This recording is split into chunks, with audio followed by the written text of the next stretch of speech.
देवी भागवत के अंदर स्पष्ट लिखा, स्पष्ट कि राधा शिव है और पार्वती जी कृष्ण है। ये देवी भागवत के अंतर्गत है। अब जब शंकर भगवान स्वयं राधा जी के रूप में हो गए और पार्वती जी स्वयं कृष्ण के रूप में हो गई, तो वो कह रहे हैं कि मेरी उलझी लट सुलझा दो। क्यों?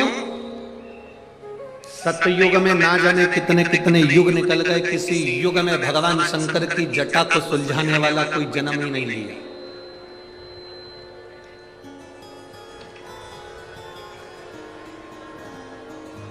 ना जाने कितने कितने युग चले गए, पर शिव जी की जटा सुलझ नहीं पाई।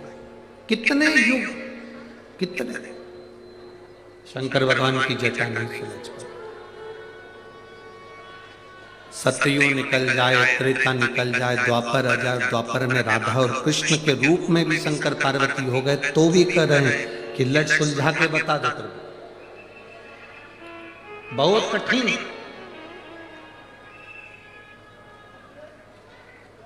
हजारों वर्ष माता पार्वती जी को शंकर जी की लट को सुलझाने में लग गया, हजारों वर्ष। संत साधु गुरुजन तपस्वी साधक उपासक सब हाथ जोड़ जोड़ के निवेदन करते रहे माता पार्वती जी से कि ये महादेव के मस्तक की जो लट है ये सुलझ नहीं सकती।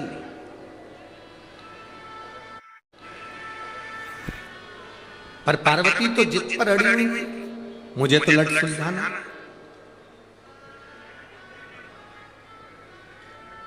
कभी कभी कोई कोई बात ऐसी होती है जो पति अपनी पत्नी को नहीं बताता, पर पत्नी भी कभी कभी जिद पकड़ कर बैठती है कि मुझे वो बात जरूर बताओ जो तुम्हारी मम्मी ने तुमसे कही। तुम्हें बताना पड़ेगा, तुम्हें कहना पड़ेगा।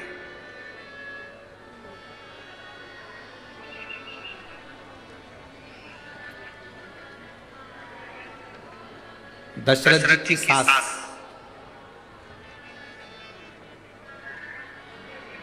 किनकी सास? जम के बोलो जरा। दशरथ जी की सास, माता केकई की मां और केकई के पिता। केकई नरेश को भगवान शिव का एक वर था। केकई के पिताजी को शंकर जी का दिया हुआ एक वर था कि तुम पशु पक्षी जानवर की आवाज सुन सकते हो, समझ सकते हो और जान सकते हो।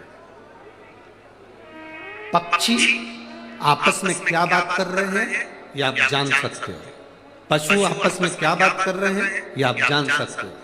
दशरथ जी के ससुर को शंकर जी का वर था, केकई नरेश। अब केकई नरेश को तो ये वर था कि आपको ये वर है कि आप पक्षी की आवाज पहचान सकते हो, पशु की आवाज पहचान सकते हो, जानवर की आवाज पहचान सकते हो, क्या बोल रहा है आप समझ सकते हो। पर केकई नरेश, तुम्हें हमने वर दिया है कि तुम पक्षी की आवाज पहचान जाओगे, पर तुम याद रखना जिस दिन तुमने पक्षी क्या बात कर रहे हैं, पशु क्या बात कर रहे हैं, जानवर क्या बात कर रहे हैं, इस बात को किसी दूसरे को बता दिया तो उसी क्षण तुम्हारे प्राण छूट जाएंगे,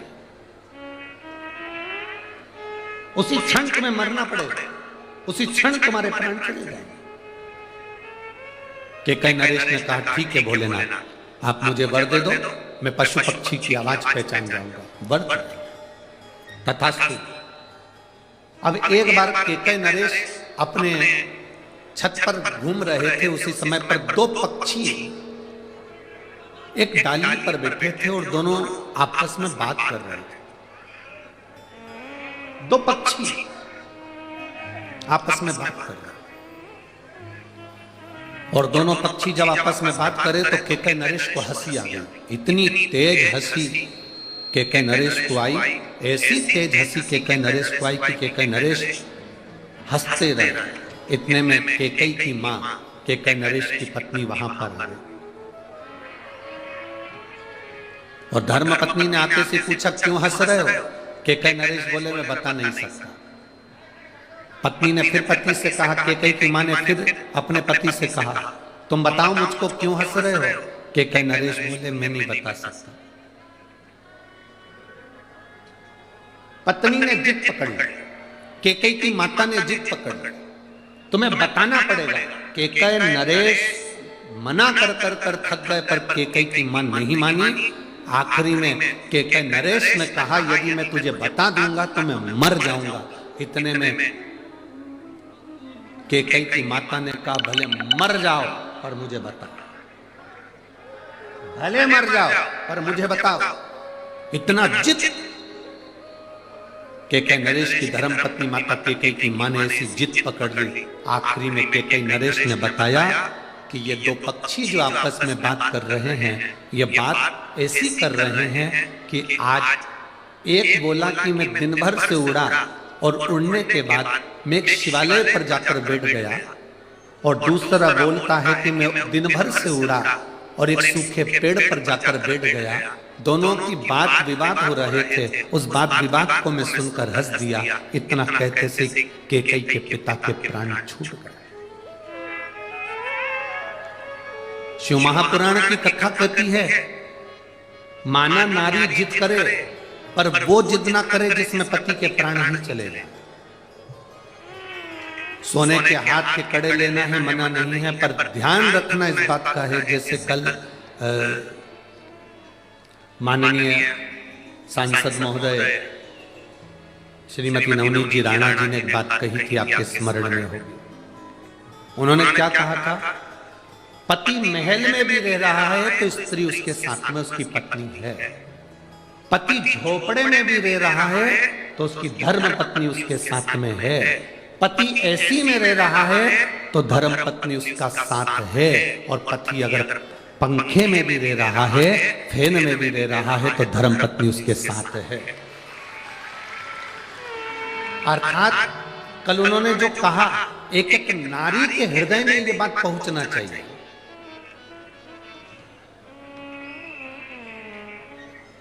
जब ये कल सांसद महोदय इतनी सारी बातें कह रही थी तो हमको तो खुद डर लग रहा था कि अगली बार कथा हमारी होगी कि इनकी होगी। इतनी सुंदर सुंदर बातें ये कहां से बटोर के लाती है ये समझ में नहीं आता। पर हम तो कहते हैं ये गॉड गिफ्ट है, शंकर जी की कुछ कृपा आप पर बनी है। और आप हम तो कहेंगे स्वयं अशोक सुंदरी के रूप में शिव की बेटी के रूप में आप हो तो वो भगवान शिव ही आपको दे देता है। आपको भले दुनिया के लोग नवनीत जी राणा कहें, पर हमारी दृष्टि में तो आप शंकर की बेटी अशोक सुंदरी ही हो। ये शिव की कृपा है। अच्छे संवाद, अच्छी बात, अच्छे शब्द स्वयं शिव देता है। आप जो शब्द कह रहे हो वो शंकर देता है, शंकर के सिवा कोई नहीं दे सकता। एक संत भी अगर कोई अपनी वाणी से कुछ कह रहा है तो वो शिव ही उससे कहलवा रहा है। उन्होंने कल कहा कि स्त्री गरीबी में भी और अमीरी में भी अपने पति का साथ कभी नहीं छोड़ती, कभी एक क्षण के लिए भी नहीं छोड़ती। वो एक स्त्री होती है, एक नारी होती है। जिद पकड़ो, मनाना नहीं। जिद पकड़ने में मनाना नहीं। एक बच्ची ने पत्र लिखा कि मेरी भी जिद थी। देखिए,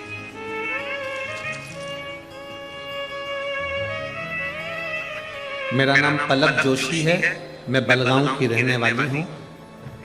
मैं 11 साल की हूं। कहीं बैठी हो तो हाथ हिला सकती हूं। पलक जोशी, मैं 11 साल की हूं। आप मेरा पत्र जरूर पढ़ना, कसम है शंकर जी।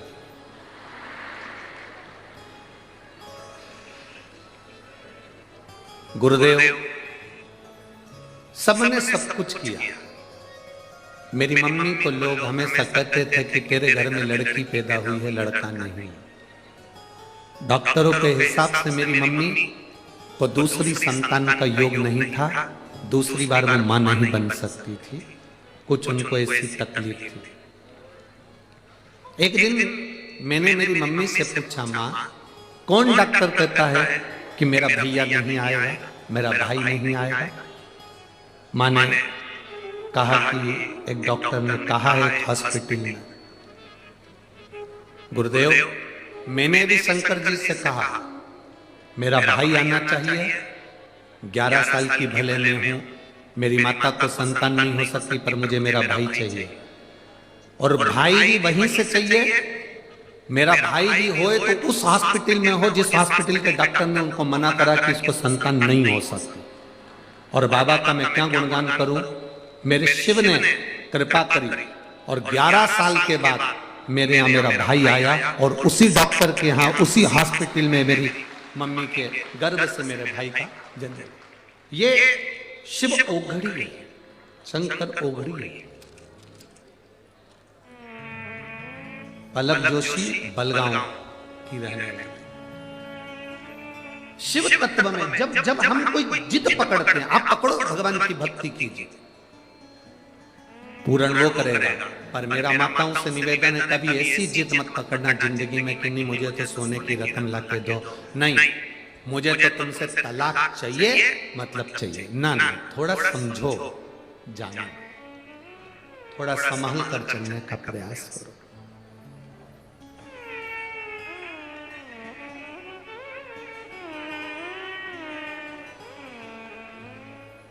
थोड़ा संभल कर चलने का प्रयास।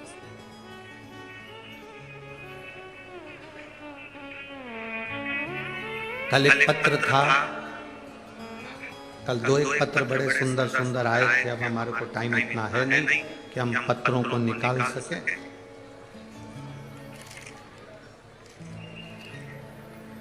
और एक पत्र बड़ा कल आया था कि एक लड़के ने पत्र लिखा था कि मुझे सोरेसिस की बीमारी हो गई थी। अगर वो लड़का यहाँ बैठा हो तो हाथ मिला सकता है।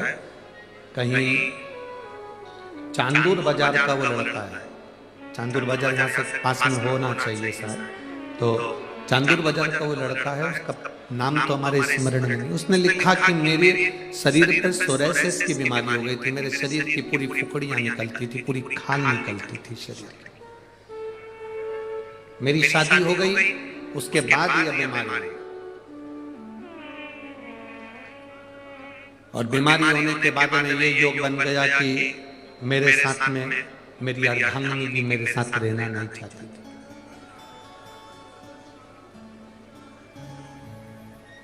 दो एक पत्र बड़े सुंदर आए थे। 2 पत्रों में एक पत्र तो ये चांदूर बाजार के लड़के का था, और एक पत्र एक महिला ने लिखा था माननीय सांसद जी और विधायक जी के लिए। पत्र वो भी बड़ा सुंदर था।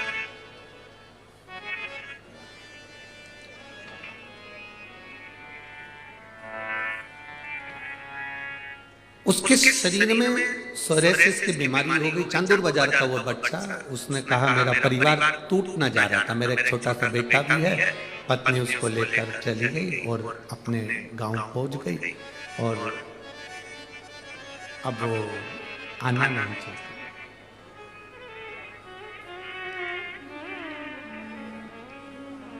उसने पत्र में लिखा, गुरुजी 4 साल से मुझे जो बीमारी थी, मैंने भी शंकर के चरणारविंद का स्मरण करा, शिव जी को बेलपत्र चढ़ाना प्रारंभ करा, जल पीना प्रारंभ करा, शंकर जी के मंदिर में झाड़ू पोछा लगा देता, उसी झाड़ू पोछे को लगाकर पोछे को धो लेता, पोछा पूरा साफ हो जाता, उसी पोछे के पानी में बाल्टी में डालकर मंदिर के बाहर ही मैं स्नान कर लेता।